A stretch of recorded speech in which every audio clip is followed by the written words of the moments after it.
بسم اللہ الرحمن الرحیم۔ ناظرین، ایک بادشاہ اپنے وزیروں کے ساتھ کشتی میں کسی سفر پہ جا رہا تھا۔ راستے میں عصر کی نماز کا وقت ہوا تو کشتی دریا کی کنارے لگا کر وضو کرنے لگا۔ وضو کرتے ہوئے اچانک اس کا وضو والا برتن پانی میں گر گیا۔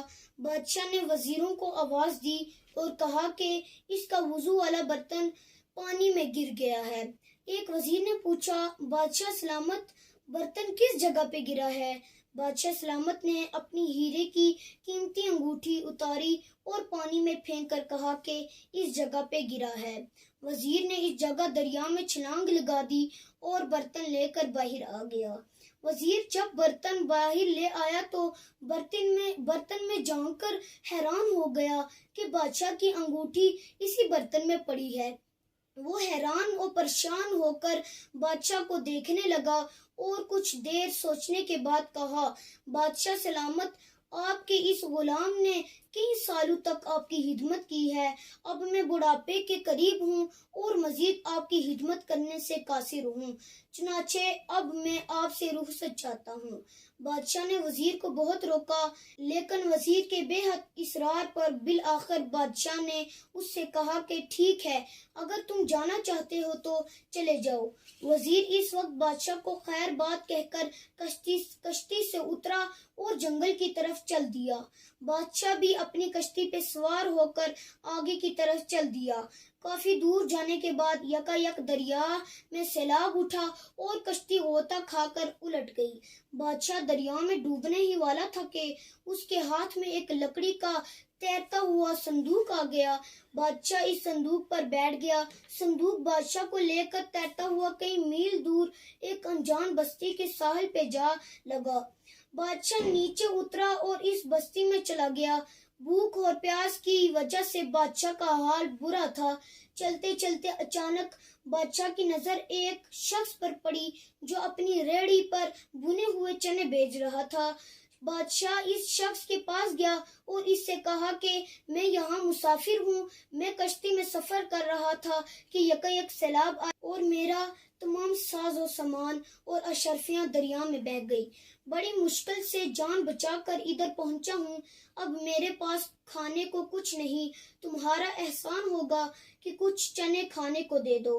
بادشاہ کی حالت دیکھ کر اس شخص نے کچھ چنے بادشاہ کو دے دیے اور اس ساتھ ہی کہا کہ اگر تم روزانہ جنگل سے لکڑی کاٹ کر مجھے لا دو تو میں اس کے بدلے تمہیں بنے ہوئے چنے دے دیا کروں گا۔ بادشاہ کو اس انجان بستی میں اپنا پیٹ پالنے کا کوئی دوسرا راستہ نہ ملا، چنانچہ اس نے یہی کام شروع کر دیا۔ وہ رات اس چنے والے کی کٹیا میں سوتا اور صبح اٹھ کر جنگل کی طرف نکل جاتا اور دن بھر کی مشقت کے بعد لکڑیاں کاٹ کر اس چنے والے کو دے دیتا۔ اسی حالت میں کئی سال گزر گئے۔ ایک دن بادشاہ حسب معمول جنگل سے لکڑیاں کاٹ کر آ رہا تھا کہ راستے میں ایک بنگی اپنا غلاظت سے بڑا ڈبہ اٹھائے جا رہا تھا۔ جیسے ہی بنگی پاس سے گزرا تو بادشاہ کی لکڑیاں بنگی کے ڈبے کو لگی اور وہ ڈبہ بادشاہ کے اوپر گر گیا۔ ڈبہ گرنے کی وجہ سے بنگی نے اور پاس کے گزرنے والوں نے بادشاہ کو پکڑ لیا اور اس کی خوب پٹائی کی اور ڈبے میں بچی ہوئی غلاظت بھی اس کے اوپر ہنڈیل دی۔ بادشاہ مار کھا کر دوبارہ اپنی لکڑیاں اٹھا کے منزل کی طرف چل دیا۔ چلتے چلتے اچانک اسے شاہی لباس میں ملبوس کچھ آدمی اور گھوڑے نظر آئے۔ بادشاہ کو اندازہ ہوا کہ اس سلطنت کا بادشاہ گزر رہا ہے۔ جب وہ شاہی گھوڑے قریب سے گزرے تو مفلوک الحال بادشاہ یہ دیکھ کر حیران رہ گیا کہ وہ وزیر جو اسے راستے میں چھوڑ گیا تھا وہی بادشاہ بنا شاہی سواری پہ جا رہا ہے۔ وزیر نے ایک نظر اس مفلوک الحال بادشاہ کو دیکھا اور بنا رکے اپنے محل کی طرف چل دیا۔ محل میں پہنچ کر اس نے سپاہیوں کو حکم دیا کہ اس شخص کو پکڑ کر دربار میں پیش کیا جائے۔ سپاہیوں نے حکم کی تعمیل کی اور اس بادشاہ کو پکڑ کر دربار میں پیش کر دیا۔ وزیر جو اب بادشاہ بنا کھڑا تھا، سپاہیوں کو حکم دیا کہ اسے نہلا کر عمدہ لباس پہنایا جائے۔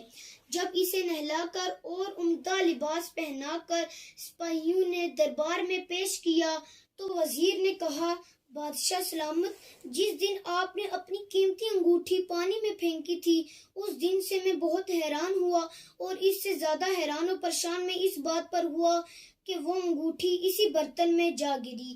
اس دن میں سمجھ گیا تھا کہ بادشاہ اپنے عروج کی انتہا پر ہے، اور مجھے یقین تھا کہ اس قدر عروج کو اب زوال عنقریب ہے، چنانچہ اس لیے میں آپ کو ادھر ہی چھوڑ آیا، اور آج آپ زوال کی انتہا پر کھڑے ہیں، اس لیے عروج اب آپ کا منتظر ہے۔